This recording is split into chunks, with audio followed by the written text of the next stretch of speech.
She is no ordinary beautiful noblewoman. She carries a double title, an English viscountess and an Irish baroness. Yet at this moment, she has been targeted by the hungry eyes of a gambler. The card table has brought him sudden money, but it can never buy him birth. Now he wants to gamble on something even bigger. He wants to win Lady Lyndon's heart, but beside her stands a husband in name only, Sir Charles Lyndon. This nobleman, who once served George III as an envoy to Europe, has now been trapped in a wheelchair by gout for 4 years. At the night gambling table, Barry throws Lady Lyndon a burning look. Years of facing a sickly husband have long drained Lady Lyndon's hope for warmth. This blunt desire somehow makes her feel a heartbeat she has not felt in years. 6 hours later, the two are completely lost in passion. She lowers her guard and confides in Barry like a young girl. But Barry knows perfectly well that what he is embracing is not only a sudden romance, but also a key that can open the gates of high society. This film is hailed as one of the greatest masterpieces in cinema history. Let us step into the 1975 epic film Barry Lyndon. Lady Lyndon is more than 20 years younger than her husband, and their marriage was originally nothing more than a political arrangement. Faced with the attentive care of the young and handsome Barry, she soon sinks into love. Sir Charles Lyndon hates himself for letting the wolf into his house, and hates that he failed to crush the snake underfoot. He cannot pretend not to see the betrayal happening right under his nose.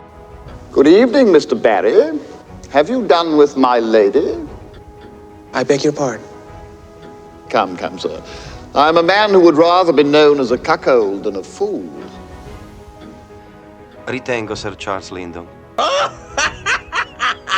In 4 years, Charles has seen this kind of thing many times. There is always one man or another trying to take his place. He mocks himself, saying he has not died quite that fast yet. But no one expects Charles to be so overwhelmed with rage and heartbreak that his old illness returns even worse after that day. Within a few days, he dies in a sanatorium. 1 year later, the wedding of Barry and Lady Lyndon becomes one of the grandest events in English high society. Reverend Runt, who is also the tutor of Lady Lyndon's son, presides over the ceremony. Lady Lyndon's gaze is gentle, yet lost. From this day on, her name will stand beside the name of this Irish commoner. On June 15, 1773, Redmond Barry finally rises into high society by his own means and becomes Barry Lyndon. The royal court approves his use of his wife's surname. For a time, every famous circle in England whispers about the man who climbed up from the bottom. His stepson Bullingdon watches his mother's remarriage with deep hostility hidden in his eyes. To him, this man who crawled up from the countryside will always be an invader. He does not truly love his mother. He is only after their wealth and noble title. Indeed, Barry has a complicated past. He was born into a poor family in Ireland. His father died in a duel over a horse. His mother swore never to remarry and poured all her love and hopes into her son. As a teenager, Barry was simple and kind, until he met his cousin Nora. The two of them became lost in a secret romance, but that relationship is quickly crushed by reality. When the war between Britain and France breaks out, British troops are stationed in the countryside. The handsome Captain Quinn easily captures Nora's heart. She keeps saying she does not care about Quinn, yet in front of everyone, she praises him as a real man, while Barry is nothing but a penniless country boy. Barry is furious, his blood boiling, but his uncle raises a glass to congratulate Nora and Quinn. Everyone turns a cold gaze toward this extra, unwanted young man. Even though Nora is already desperate to get rid of Barry, Barry is trapped in love and cannot pull himself free. He throws a full glass of anger at Quinn, but his uncle scolds him harshly. Barry roars that he wants to duel Quinn. Captain Grogan, who came with them, pulls him away from the banquet. He urges Barry to let go of this pointless obsession. Your uncle is only desperate to climb higher, and Nora is nothing more than a vain ordinary woman. But Barry stubbornly shakes his head, refusing to admit it. At dawn, the two men arrive at the agreed place.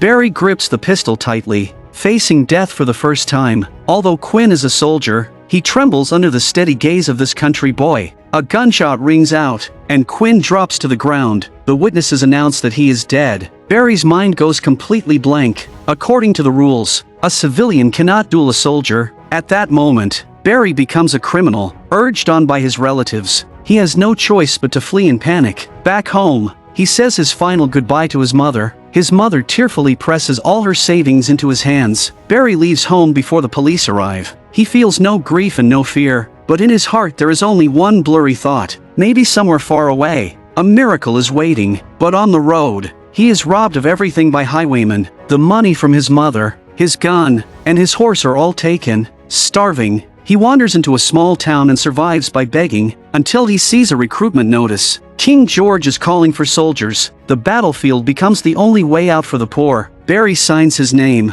puts on the red uniform, and becomes a member of the Gaelic Infantry Regiment. There, he meets Captain Grogan again. The two talk about home and the past. Barry has lost the sword and pistol his father left behind, does not know how to face his mother, and has never written home. Captain Grogan comforts him, saying your mother does not care about those things. What she truly cares about is you. He reminds Barry that he must write to his mother that very night and let her know he is safe. Barry also learns that Nora has married. It turns out that the duel was nothing but a trick. Quinn only pretended to be dead. His uncle got money. Nora got married. Only Barry lost everything. Grogan still helps him generously, sharing some of his own money and promising that, no matter what, he will not let Barry starve. Before long, the 7 Years' War breaks out. Barry's Gaelic Infantry Regiment is sent to the front line. The war sweeps across the European continent. Grogan is shot and falls. Barry desperately carries him through the smoke of battle, but the captain still does not survive. At that moment, Barry truly feels the emptiness of war for the first time.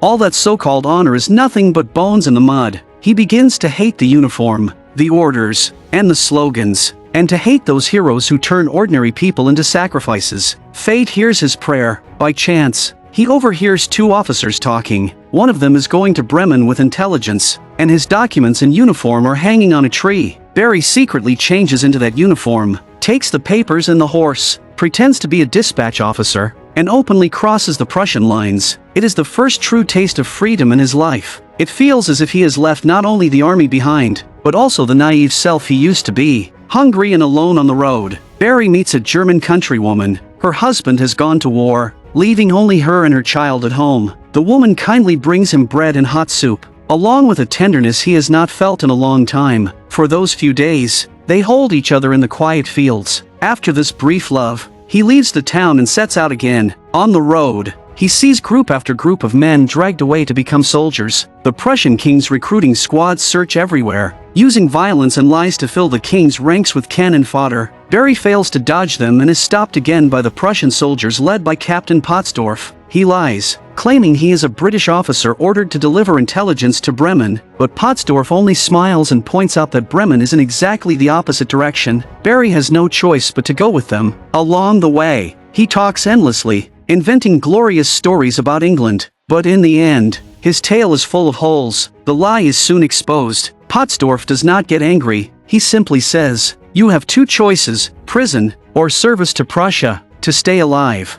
Barry puts on a uniform once again, but the Prussian camp is far more hellish than the British army. Men from the bottom are driven like livestock. Near the end of the 7 Years' War, fate gives Barry another chance. In a fierce battle, he risks his life to save the captain. This act of bravery earns him honor and trust. It also makes him, for the first time, a hero in someone else's eyes. After the war ends, Barry is transferred to Berlin. He still does everything he can to please the captain, and the captain rewards his loyalty by introducing him to his uncle, the Prussian Minister of Police. The minister promises him a higher position, but first, Barry must carry out a secret mission for Prussia. He is to spy on a mysterious gambler, the Chevalier Barry. Barry is an Irish nobleman who moves in court circles and is suspected of being an Austrian spy. He and Barry are from the same homeland. Barry memorizes every detail, but when he finally meets the Chevalier, that noble composure, the familiar Irish accent, the loneliness of homesickness, and the solitude of a wanderer make it impossible for him to keep pretending. Barry confesses everything. He tells the Chevalier about his background, his fate, and the mission he has been given to spy on him. The Chevalier is shocked at first, then smiles, and finally is moved by him. Two exiled Irishmen shake hands and become allies. From that day on, they pretend to be enemies while secretly working side by side. Barry still reports to the Prussians, but every word has already been arranged by the Chevalier. Together, they turn the tables at aristocratic gambling rooms. One shuffles the cards, the other sends signals. Barry becomes the Chevalier's third eye. By pouring wine, wiping the table, and adjusting chairs, he hints at the cards. Wine means hearts, cocktails mean diamonds, and everything is secret and precise. They fool countless nobles, until they meet Prince Tübingen. That night, the prince loses his mind at the table, dropping 15,000 francs in just a few hours. The prince angrily accuses the chevalier of cheating and arranges a duel. Only if the chevalier wins can he collect the money. Barry immediately reports the news to the Minister of Police. They realize the problem is serious. To ensure the prince's safety and keep him from getting further entangled with the gambler, they prepare a large sum of money. On that morning before dawn, Barry puts on the chevalier's formal clothes and pretends to be him. Carrying the money prepared for the chevalier by the Prussian officials, he is secretly escorted across the border by 2 officers without a passport. After crossing Saxony, he finally regains his freedom. Meanwhile, the chevalier has already crossed the border safely. From then on, the two begin a life as gamblers. They set up games across Europe and soon win the favor of royalty and nobles, touching the highest levels of luxury and power. At the card table, their cooperation is seamless. The chevalier cunningly wins the noble's money, while Barry uses his sword to collect unpaid debts. Their methods are precise, cold, and ruthless. Although they make a fortune, they never show off and never stay in one place. Barry was born low. Although he has used gambling and wit to slip into aristocratic circles, he remains an outsider. He wears noble clothing, but he has neither a noble surname nor noble blood, so he seduces Lady Lyndon,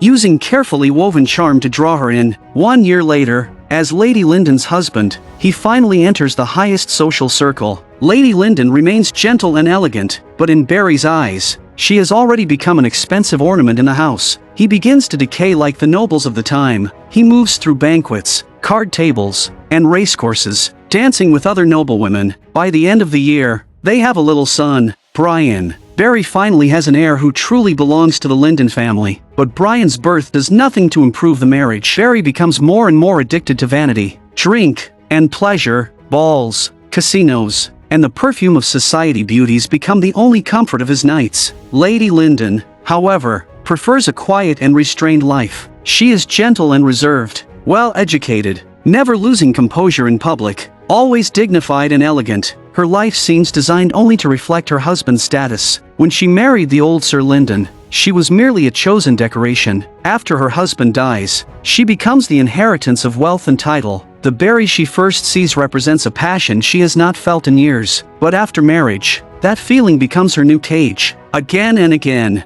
on staircases, in gardens, and in corners, she sees him whispering with other women, even refusing to leave the household maids alone. Each time, only her son Bullingdon is there to comfort her. Lady Lyndon becomes even more melancholic and sad. She often sits in the dark as if clutching broken glass, her hand bleeding, yet still refusing to let go. She is gentle and timid by nature, afraid to quarrel with her husband and even more afraid to expose the cracks in her marriage. Her silence is not forgiveness. It is a kind of aristocratic despair. Perhaps at this point, Barry has not completely lost his conscience. When he sees the tears flash in his wife's eyes, he feels a measure of guilt, so he lowers his head first and apologizes to Lady Lyndon. Lady Lyndon chooses to forgive him again. Maybe she has long grown used to surrendering, or maybe she still loves the man who once made her heart race. The real rupture, however, comes from his young stepson, Bullingdon. He has never accepted this fake father. His smile is polite, but every look in his eyes is contempt. He despises Barry's crudeness, and despises that Irish arrogance and vanity. He knows that as long as his mother is alive,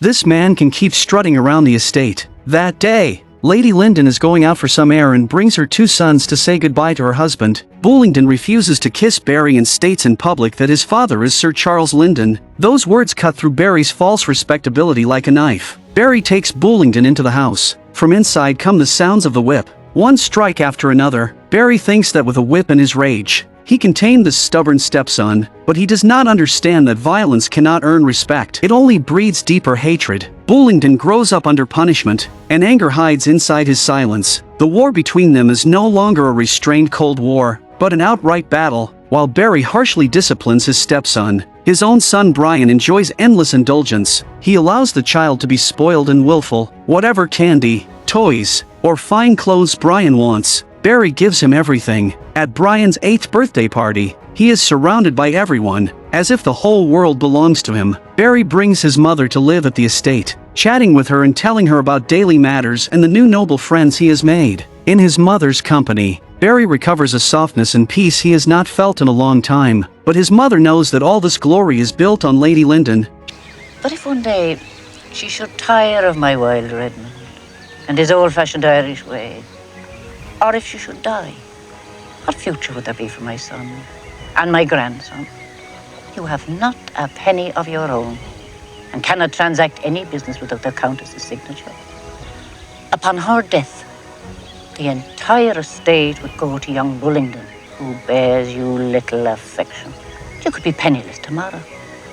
And darling Brian at the mercy of his stepbrother. She tells Barry that if he wants to change his situation, he must have a title of his own. He should make friends with those important people, and they will tell him how such things are arranged. Right now, every penny Barry spends requires Lady Lyndon's signature, and when Lady Lyndon dies, everything can only be inherited by Bullingdon. Given the deadlock between them, Barry's future has no security at all. His mother's safety, the estate's property, and aristocratic authority are all tied to the fragile bond between Lady Lyndon and the bloodline of inheritance. This happiness looks complete, but it is already on the edge of collapse. Soon, Barry finds Lord Hallam, whom he knows from the card table. Hallam is a lawyer and has also served in the government before. Through Lord Hallam's introduction, Barry meets Lord Wendover. Wendover is a courtier close to the king, tied closely to royal power, experienced and worldly. The Earl gives Barry direction and strategy, reigniting his confidence. So Barry begins plotting frantically, running everywhere and making connections with the powerful. At every banquet, he paves the way with money and gifts. The family's fortune flows away like water. Land, famous paintings, and treasures are bought at high prices and used as gifts and bribes. But behind their polished appearance, these powerful men are full of calculation. Shamelessly, they take his money and treat Barry's ambition like a cash machine.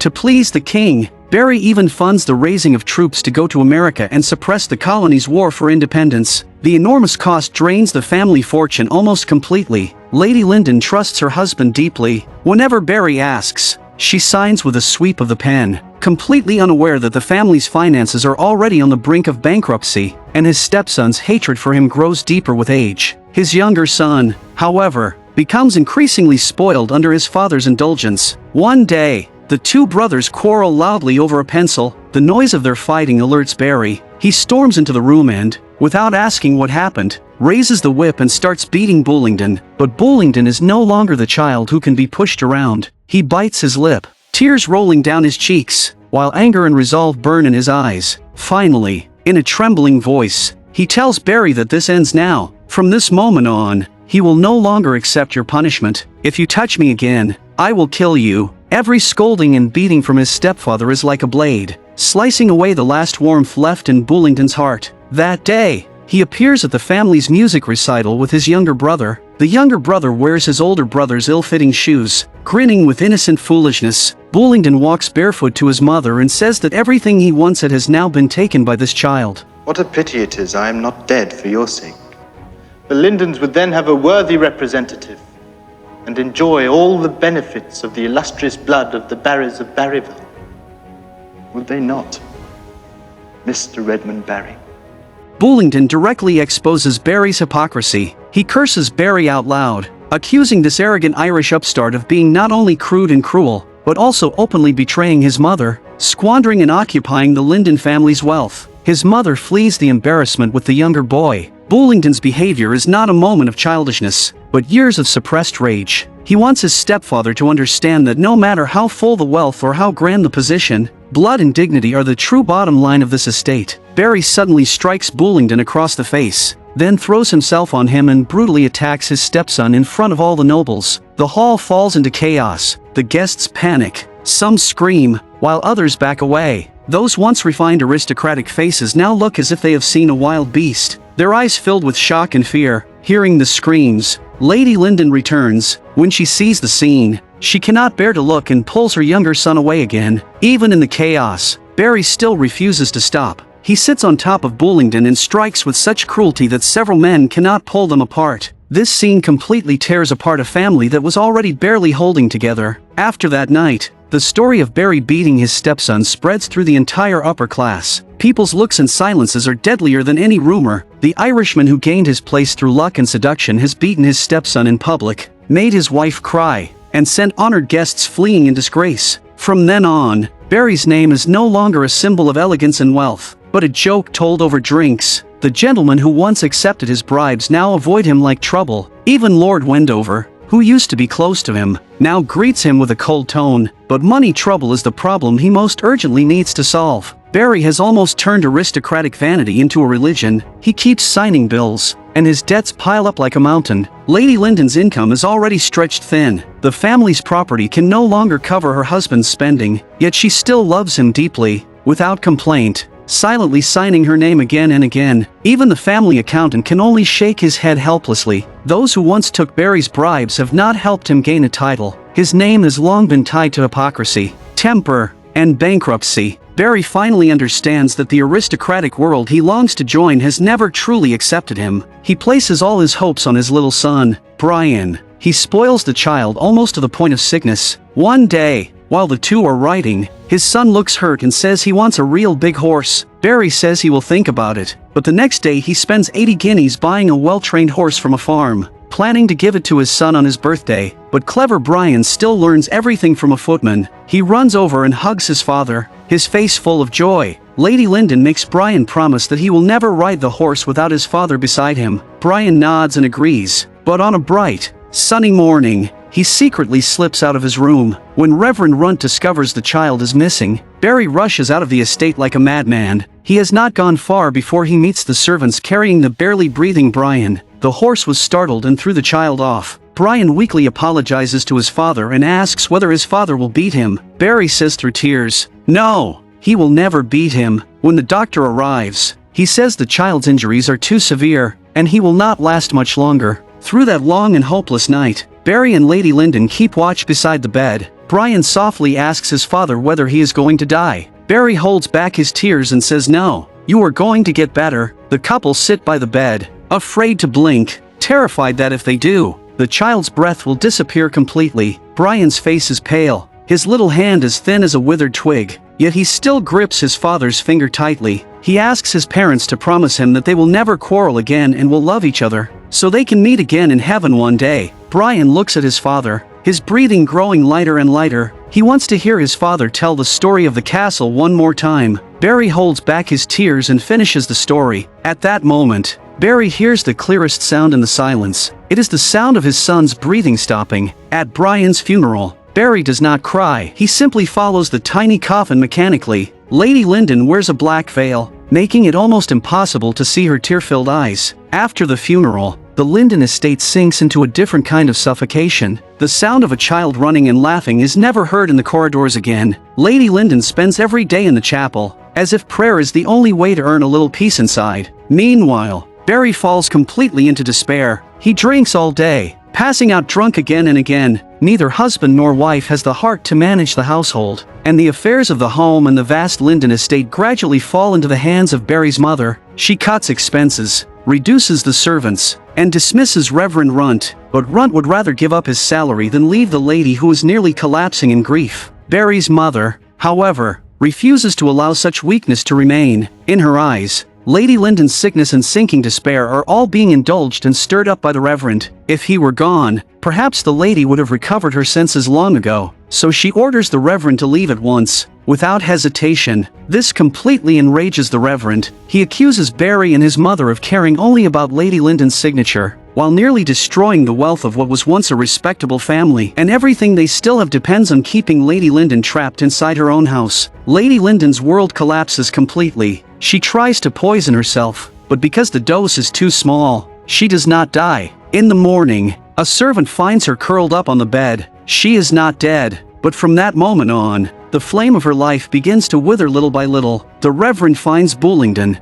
who has left home, hoping he will return and save all of this. His mother is ill in bed, the family is disgraced, and he has become a coward in the eyes of his friends. All of it is Barry's doing. Finally, Bullingdon pushes open the door. When he sees Barry lost in drink and ruin, what rises in his heart is no longer fear. He challenges Barry to a duel, determined to reclaim justice for the hurt and humiliation he suffered years ago. Barry slowly opens his eyes, still drunk, and lets out a cold laugh, as if he is looking at a foolish child. The next morning, the two men stand inside an empty barn. The referee checks the pistols and confirms the rules. Bullingdon's hands shake so badly that his pistol misfires and nearly hits himself. Wasting a shot for nothing, he demands another try. but the official announces that the shot counts. His face turns instantly pale, and he runs to the wall to vomit. When it is Barry's turn, he points the pistol at the ground. With a bang, the bullet hits the dirt. Dust flying as pigeons scatter. It seems as if the shot is his concession and his peace offering,